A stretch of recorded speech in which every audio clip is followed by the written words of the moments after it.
আমার ভীষণ ভালো লাগলো, গল্পটার মধ্যে একটা নতুনত্ব রয়েছে ডেফিনেটলি, এরকম কাজ আগে খুব একটা হয়নি। আর এখানে একটা সাংঘাতিক সাসপেন্সফুল একটা সাইকটিক ফিল রয়েছে পুরো মুভিটার মধ্যে, যেটা for an actor is like an actors paradise. মানে আমরা সবসময় চাই মানে সব থেকে ক্ষত বিক্ষত চরিত্রগুলোকে তুলে তুলে সেটার উপর অ্যাক্টিং করতে। এবং I am feeling very honoured যে আমার টিম, আমার ডিরেক্টর, আমার প্রোডাকশন বডি সবার তরফ থেকে আমাকে এই ক্যারেক্টারটার জন্য চুজ করা হয়েছে, কারণ ক্যারেক্টারটা খুবই পাওয়ারফুল। আর একটু she is more of a mental character, মানে ও যা ভাবছে সেটাকে ও একটু পাগলাটে ভাবে ভাবছে, কিন্তু খুবই নিরীহ একটি মেয়ে যার লাইফটা খুব ড্রাস্টিক্যালি একটা ট্রানজিশনের মধ্যে দিয়ে যাচ্ছে। তো সেই ট্রানজিশন গুলোকে তুলে ধরা হয়েছে খুব সুন্দরভাবে। আর এই যে হসপিটালের মধ্যে যে সিনটা আজকে শুটিং হচ্ছে, মানে আমার তো বেশ গায়ে কাটা দিয়ে দিল যখন অ্যাম্বুলেন্সের মধ্যে আমাকে ঢোকালো। মানে আমি never been inside an ambulance. আর ফিলটা কিন্তু বিভৎস।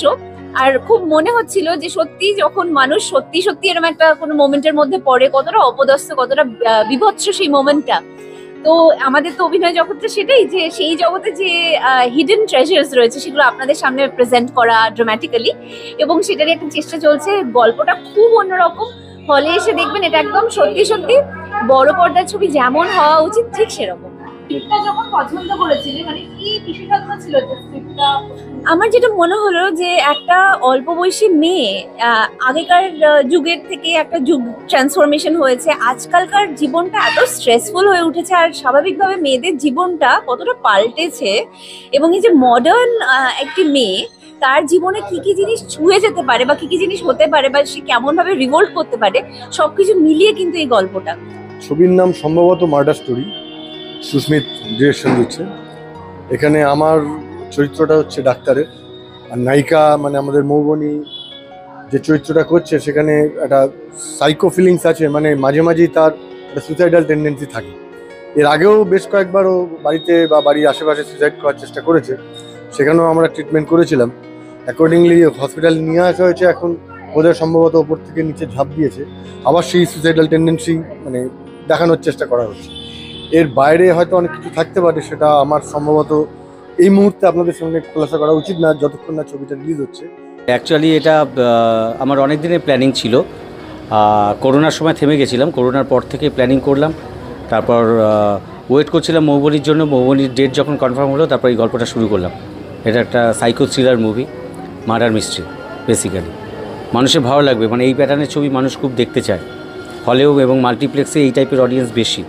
এবং বর্তমানে টিনেজার যারা অডিয়েন্স আছে, যারা বাংলা সিনেমা দেখতে চায়, কলেজ স্টুডেন্ট, তারা এই টাইপের মার্ডার থ্রিলার, এই টাইপের মুভি তারা দেখতে ভালোবাসে মাল্টিপ্লেক্সে। দাদা আলাদা করে ইউএসপি কি, কেন দেখবে মার্ডার স্টোরি? এসব অন্যান্য তো মার্ডার থ্রিলিং দেখেছি, এখানে আলাদা কি পাচ্ছে? এখানে থ্রিলিংটা একটা অদ্ভুত ব্যাপার। মৌবনির ক্যারেক্টারটা যেটা আমি ডিজাইন করেছি সেটা হচ্ছে, ও একদিন হট করে স্বপ্ন দেখে যে ওর বাবা আর মা ফ্লাইট অ্যাক্সিডেন্টে মারা যাচ্ছে। ও ঘুম থেকে চিৎকার করে ওঠে, বাবা মা দৌড়ে আসে, বলছে যে আমি এরকম একটা স্বপ্ন দেখলাম, তোমরা ফ্লাইট অ্যাক্সিডেন্টে মারা যাচ্ছে। বলে এরকম পাগলামি করিস না, তোকে ভূতের ছবি আর ভূতের বই দেখতে বারণ করি, পড়তে বারণ করি, তো তুই ইয়ে কর, আজকে আমরা ব্যাঙ্গালোরে যাচ্ছি, ওরা ফ্লাইটে করেই যাচ্ছে। ও কিছুতে যেতে দেবে না, বাবা মা জোর করে বেরিয়ে যাবে এবং সত্যি করে সেই ফ্লাইট অ্যাক্সিডেন্টেই মারা যাবে। সুতরাং এই টাইপের একটা অদ্ভুত স্টোরির ওপরে তারপর ও ডিপ্রেসড হয়ে যাবে। তো ওর আবার বিয়ে ফাইনাল হবে, যে ছেলেটার সঙ্গে তার বিয়ে, সে একদিন স্বপ্ন দেখবে যে সেই ছেলেটা রোড অ্যাক্সিডেন্টে মারা যাচ্ছে বিয়ের আগের দিন। সে ঘুম থেকে উঠে তাকে ফোন করবে বয়ফ্রেন্ডকে যে তুমি বেরিও না রাস্তায়, আমি এরকম একটা স্বপ্ন দেখলাম। বয়ফ্রেন্ড বলছে যে তুমিও বোধহয় আবার তোমার ওষুধপত্র খাওনি বোধহয়, সেই কারণে তোমার এই প্রবলেমটা হচ্ছে। তার কথা কিছুতে শুনবে না, বিয়েতে আসার জন্য সে ওখান থেকে রওনা দেবে এবং যথারীতি রোড অ্যাক্সিডেন্টে মারা যাবে। সুতরাং এই অদ্ভুত একটা স্টোরির উপরে আমরা ক্যারেক্টারটাকে বিল্ড করেছি, মানুষ খুব এনজয় করে। নমস্কার, আমি Parthapratim Seth, general manager jenny super specialist hospital Belgharia.